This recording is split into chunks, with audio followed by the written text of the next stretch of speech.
Olá, sejam todos bem-vindos à nossa terceira aula. E hoje a gente vai fazer um levantamento de quantitativos das estruturas, tá? Sem projeto estrutural. Na verdade, o que acontece? Quando a gente pega um projeto arquitetônico que o cliente não tem o estrutural, ele geralmente fica sem as informações que são primordiais para que uma casa não tenha problemas. Então, assim, enquanto profissionais, a gente precisa ter um conhecimento mais apurado dessa questão e mesmo sem oferecer para ele um projeto estrutural, para a gente poder orçar essa obra sem esse projeto, a gente precisa pelo menos ter uma noção básica de norma. Então, eu vou trazer aqui algumas diretrizes normativas, vou projetar para vocês verem o que a norma fala em relação às estruturas. Olha só, a norma NBR 618, dentro do site do catálogo, tá? É aquele acesso que nós engenheiros temos gratuito aí pelo CREA agora. Então, o que que ela fala sobre as dimensões limites? Primeiro, as vigas não pode ter uma largura menor que 12 centímetros. Aí você pode me dizer, Angélica, mas tem muitas pessoas que fazem, né, vigas mais finas. Ok, mas para um orçamento onde você vai ser o responsável, vai entregar, vai assinar uma RT, a sua, a sua expertise, né, pode só ir até aí aos 12 centímetros. Hoje a gente discute muito sobre isso porque algumas pessoas acham que a gente está superdimensionando. Mas, na verdade, se você conseguir explicar isso para a pessoa que está te contratando, né, ela vai entender que existe um problema onde, se eu diminuir a dimensão do meu pilar, eu tenho broca, né, o concreto fica brichado ali, fica cheio de falta de adensamento. Então, assim, existe uma série de questões onde o vibrador não entra, e aí o concreto fica todo poroso, e aí não cumpre a função que é necessário cumprir. Então, o que que acontece? A gente vai usar para fazer os orçamentos essas dimensões limites normativas. Então, nenhuma viga pode ser menor que 12 centímetros, tá? A sua base de 12 centímetros. A seção transversal mesmo, onde ela vai, a estrutura dela, né? Onde ela vai ser apoiada. Os pilares, acho que eu já falei isso em outra aula, ele precisa ter uma seção transversal que não seja inferior a 360 centímetros quadrados. Ou seja, você pode até ter uma dimensão menor, né, em detrimento da outra, mas também não pode ficar menor que 14 centímetros. E a gente sabe, né, a gente vê na construção civil que tem pilares de 7, de 10, de 9, né? Mas, enfim, a gente vai calcular com as dimensões limites. No final, vai dar uma diferença de concreto, de aço, né? Ou até mesmo de forma? Vai. Só que essa diferença, ela é muito irrisória se a gente calcular ali um pilar, por exemplo, de 10 centímetros, que não pode. Entende? Você está assinando algo que está se comprometendo. Então, não vale a pena. Essa diferença que vai dar aí, ela é compensada nos gastos de outros materiais. Então, mesmo que a pessoa economize na hora de executar a obra, e se ela tiver algum problema, isso vai ser um problema dela, entende? Então, se você for executar, não execute menor do que a norma pede. Porque é muito comum, né? A gente vê o que está acontecendo hoje a gente vai nas casas, nessas casas novas, a pessoa está ali nem de 5 anos, e a casa já está toda cheia de trinca, a casa já está toda cheia de problema, porque as pessoas estão abrindo mão do mínimo normativo. E isso já foi testado, né? Então, antigamente era 12 centímetros o tamanho do pilar menor. Agora aumentou para 14, justamente porque está aumentando os problemas. E as pessoas estão diminuindo os pilares, né? Fazendo pilares até com treliça. Então, vamos trabalhar com o mínimo normativo, tá? Então, eu já falei da viga, que é de 12, os pilares que são de 14, você pode fazer 19 por 19, vai dar os 360, né? Se fizer 14, a outra parte tem que ser um pouco maior, para dar os 360. As lajes, né, quando for maciça, tem que respeitar aí as, as espessuras, tá? E quando ela for nervurada, no caso da treliçada, né? Ela também tem as suas espessuras mínimas. A espessura da nervura, ela não pode ser inferior a 5 centímetros. Geralmente, quando a gente compra as lajes, ela já vem no padrão normativo, mas é importante conferir, tá? A gente já pegou alguns casos onde chegou lá um caminhão e estava tudo abaixo de 4. E isso é muito ruim. As pré-moldadas também tem aqui, né? E o que que ele fala na pré-moldada? É que a dimensão do furo tem que ter relação ao elemento estrutural, então tem que tomar muito cuidado com isso. A gente tem que olhar essa questão na obra em si. Porque para orçar, para nós, não tem muita diferença, né? Nessa dimensão do furo é no máximo 12 centímetros e a altura é a altura dividido por 3, né? Então, tem que estar sempre de olho nessas informações normativas para execução. Agora, para fim de dimensionamento, a gente coloca o orçamento de mercado, faz a cotação, eles dão um preço, na hora de aplicar que vai olhar, né? Se está tudo certo. Bom, era isso, eram esses 3 itens que eu queria mostrar para vocês. E vamos lá no projeto, que a gente vai por nome hoje. Quero mostrar para vocês o seguinte. Ontem a gente falou um pouquinho sobre arrumar, né? Hoje nós vamos entrar na parte de fundação. E a de cá.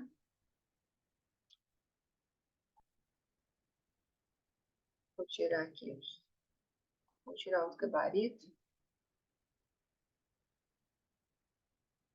Assim de eixo. As nomenclaturas da janela já estão aqui. Vou aproveitar esse mesmo nome aqui do J1, ó. E vou colocar pilar 1. Pilar 1. Pilar 2.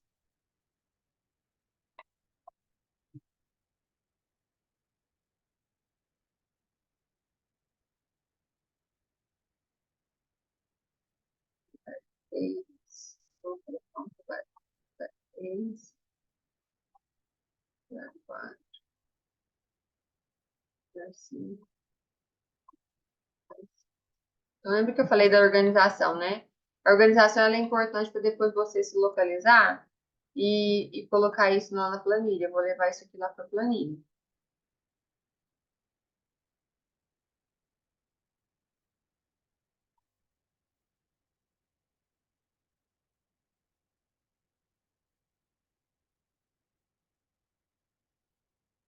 Não vou nomear tudo para a gente não perder muito tempo nisso. Mas esse tempozinho a gente tem que investir nessa questão da nomenclatura justamente para não ter problema depois. Obviamente, gente, é muito mais fácil trabalhar com projeto estrutural, né? Projeto estrutural, inclusive, já vem tudo. Vem o aço, vem a forma, vem o concreto. Você só pega informação e leva para a planilha.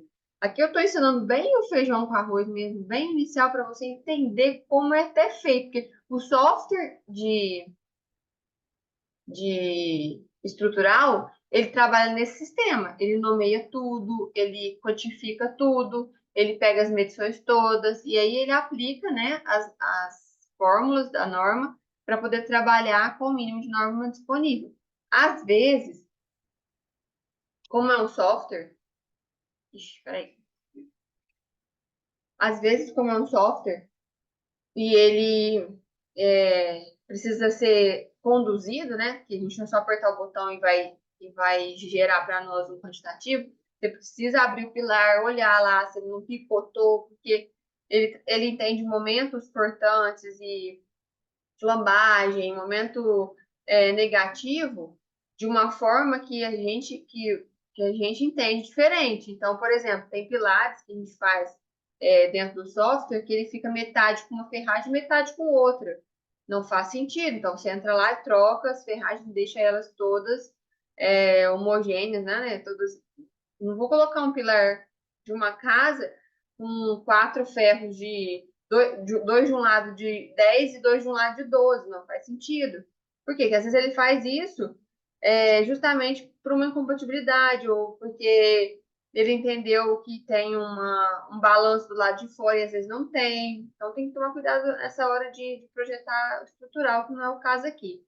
Mas aqui a gente está trabalhando com base.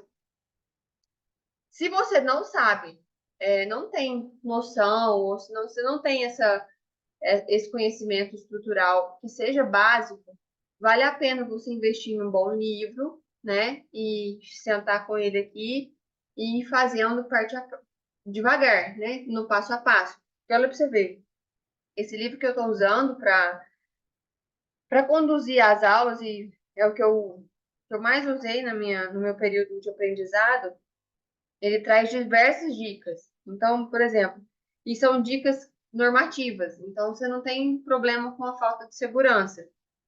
Olha só o que ele fala. O concreto. Pilares, considerar a altura desde a base até o topo da laje. Até o topo da laje, isso é a altura do pilar. Vigas, considerar os comprimentos das partes entre os pilares. Porque se você considerar ele duas vezes, você vai considerar concreto dentro do pilar e concreto dentro da viga duas vezes. Então, acaba, depois você precisa colocar uma margem, fica margem demais. Aí, superdimensiona. Lajes, considerar apenas as partes compreendidas entre vigas. Entende? Então, assim, é um miolo, porque senão você vai considerar a laje total, a laje está embutida dentro da viga, você soma aquela parte da laje duas vezes. Então, esses livros, gente, eles são de leitura cotidiana. E às vezes eu estou mexendo no orçamento, eu venho no livro olhar, porque eu não lembro tudo, né? A gente não tem, a vida é muito dinâmica. Às vezes eu estou trabalhando com reforma, não estou mexendo com estrutura, então eu não me lembro. Eu venho aqui e olho para que eu não fique colocando coisa da minha cabeça, né? Então é importante você ter boas bibliografias, justamente para poder fazer essa consulta e entender que você vai precisar delas por muito tempo, tá? Gente, é um estudo continuado. Vamos lá. Então, feita essa nomenclatura em todos os pilares, a gente vai partir aqui para a fundação. Uma outra coisa que eu quero falar, esse negócio vai ficar aberto, né? Essa aula vai ficar aberta, mas eu também não tenho problema quanto a isso. Eu acho que tem coisas que é do nosso dia a dia e precisam ser ditas, né? Hoje em dia, o nosso mercado tem muitos construtores. Isso não é ruim, mas acaba gerando uma descredibilidade para o profissional que é formado. O que eu quero dizer com isso?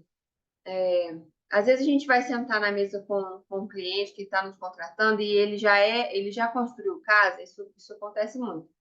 A pessoa já acha que tem uma noção boa do negócio e, e até tem mesmo. Só que tem algumas coisas que não são compatíveis, sabe? Tá caindo minha luz aqui. Tá fácil não, gente.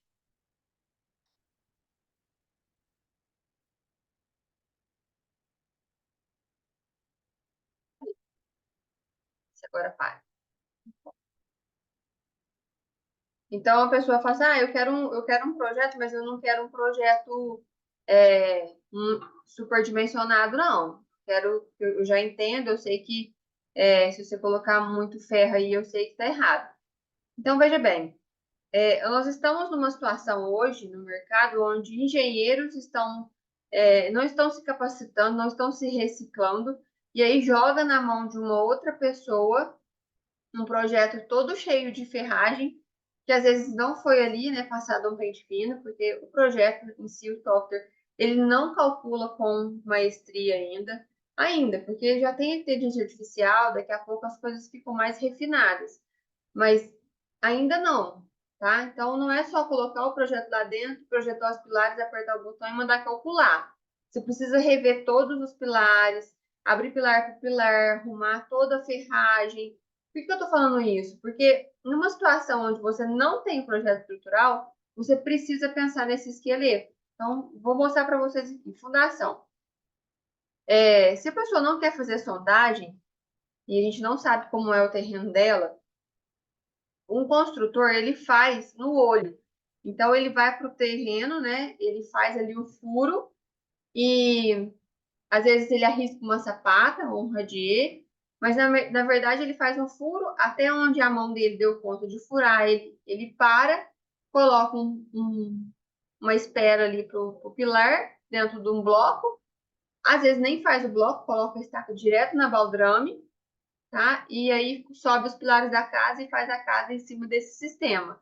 A gente já sabe que faltar a sondagem acaba gerando um custo maior para o cliente, não só por não saber, mas também por, por executar a obra sem saber e depois no final ela dá alguma patologia, porque o terreno movimenta. Então, isso, enquanto profissional, que a gente vai conversar com um construtor que já está acostumado, ele não entende. Que geralmente ele faz a casa, vende, depois ele não é chamado para tratar aquele problema. Né? A pessoa já não quer mais nem saber tanto problema que aparece, a pessoa não quer nem saber da pessoa que fez, ela quer que alguém resolva para ela, e que geralmente não é a pessoa que fez. Eu vejo muito isso, então eu falo isso com muita propriedade, não tenho medo de falar, mas quando você é engenheiro e sente que o cliente não quer trabalhar não quer gastar nessa sondagem, não quer gastar com o projeto estrutural, o mínimo tem que ser feito. Então, o que que eu faço geralmente? Eu não dispenso o cliente, tá? Eu não vou falar, ó, vai fazer com o outro, não. Às vezes a pessoa é leiga mesmo, ela não entende, às vezes até não tem condição financeira de pagar, então eu vou trabalhar com o mínimo normativo. Vamos entender que esse terreno aqui não tem a sondagem, então eu trabalho com estacas de pelo menos 4 metros, tá? De 3 a 4 metros. Se na hora precisar mais, obviamente a gente vai saber. E aí a gente consegue colocar esse custo já logo na hora que vai abrir as estacas. A gente consegue mexer na planilha. Mas do contrário, eu faço um desenho bem simples mesmo. Coloco a broca. Vou pôr só uma aqui, vou dar um modelo só para vocês verem. No curso a gente faz isso com mais calma. Uma estaca de 30 centímetros com 3 metros de profundidade e a gente faz um bloco ali de 50 por 50.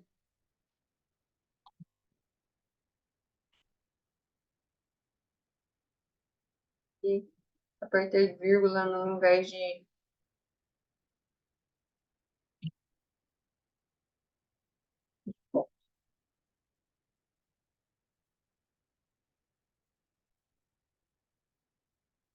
Por que essas medidas? Porque essas medidas, elas me garantem a eficiência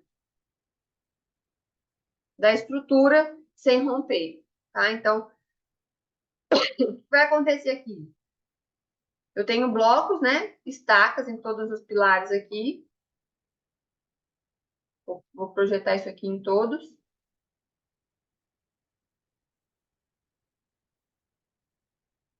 E vou levar ele lá para minha planilha.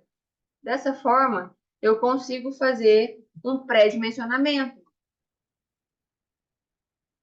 Como eu não sei, vou até colocar aqui, eu coloco ele até em pé, coloco um desenho aqui explicando que é 3 metros de... Eu coloco 0,30, vírgula, menos 3.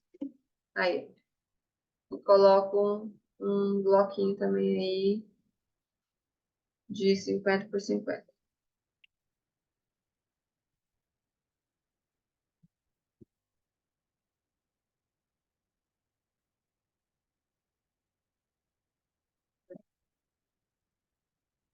E aí depois tem a baldrame, né?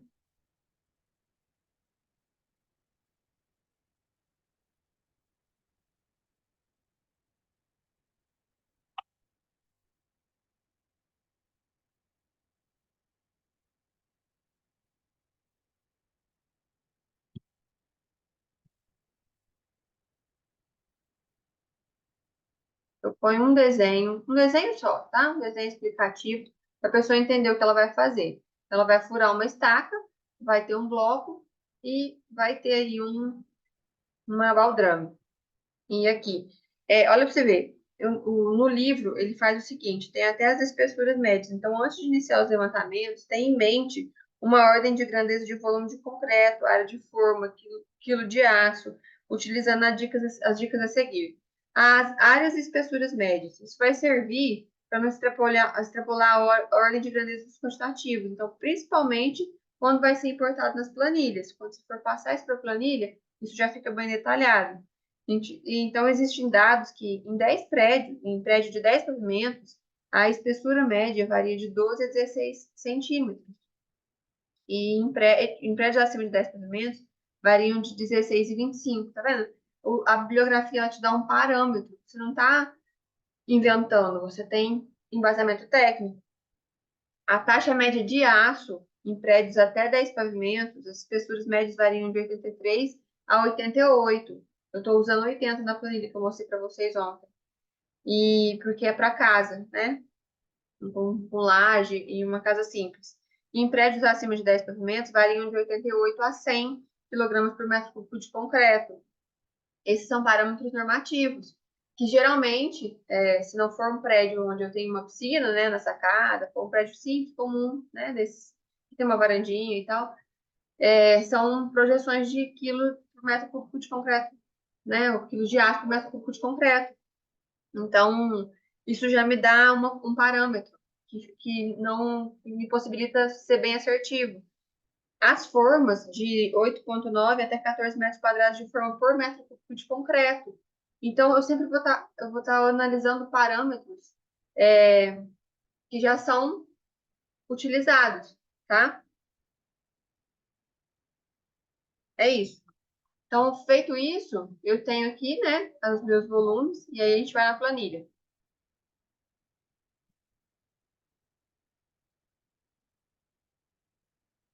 Deixa eu pegar a planilha modelo.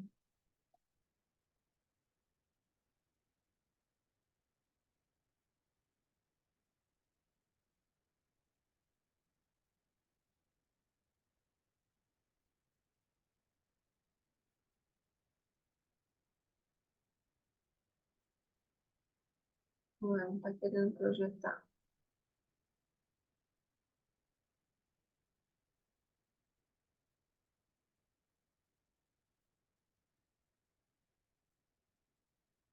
Tá querendo projetar a planilha? Deixa eu ver se eu consigo abrir aqui.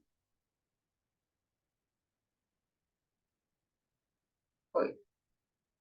Então, veja. Eu tenho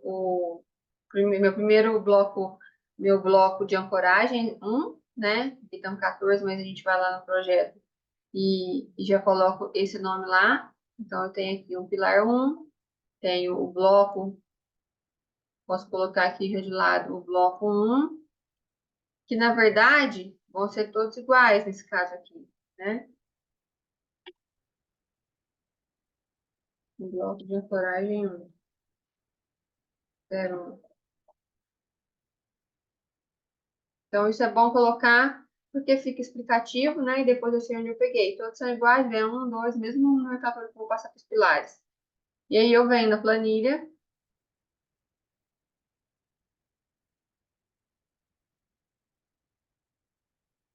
e eu coloquei aqui, BA01 do pilar 1, né? Agora eu vou lá na planilha de novo.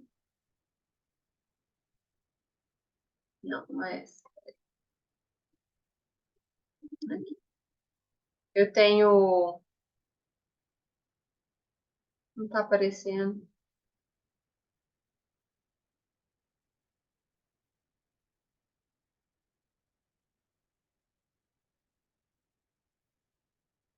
Não tá aparecendo.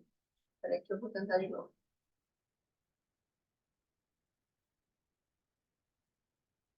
Agora foi. Então eu tenho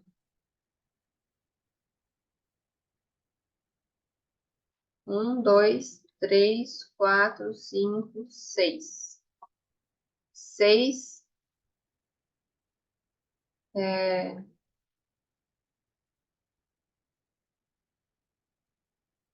Tenho 6 blocos, tá? O comprimento deles aí é 0,50 por 0,50 por 0,50. Aí tem o volume de concreto dele já aqui, né? Área de forma, área de aço, considerando ali os 80 quilos por metro cúbico de concreto. Tem a área de escavação, a área que eu vou ter que apilar, o lastro que vai lá no fundo, né? E até o reaterro. Então, se eu quiser calcular volume de terra aí, já tá tudo pronto. Esses outros aqui não vão precisar. Outros são BA01, mas eles são o mesmo modelo, né? Mesma altura. Para aquele tipo de casa, eu posso fazer isso. Se é uma casa mais robusta, né? Se eu tenho uma sondagem, aí eu preciso de um refino maior. Mas nesse caso aqui, é muito simples de você já colocar o dimensionamento lá. Com as vigas, a mesma coisa. A gente vai pegar as vigas baldrames lá e vai nomear todas elas,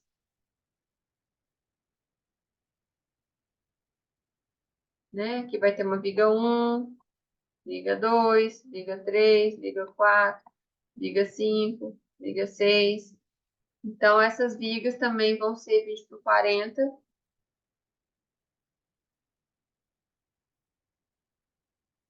Então, vou pegar os comprimentos dela no projeto e vou colocá-las aqui. Ela vai me dar a área de forma, área de concreto, área do aço, do concreto, escavação, ampliamento e aço. Vai ser tudo assim. Então, assim, gente, essas informações, elas precisam ser claras, né? E vocês precisam entender da onde extrair. E entender também que vai precisar consultar, tá? O orçamento, ele é isso. Ele é uma consulta constante, planilha, norma, né? Até você pegar ali a linha de raciocínio e isso ficar, se você estiver trabalhando já com isso. Os primeiros são mais difíceis mesmo. E depois vai ficando tudo mais claro.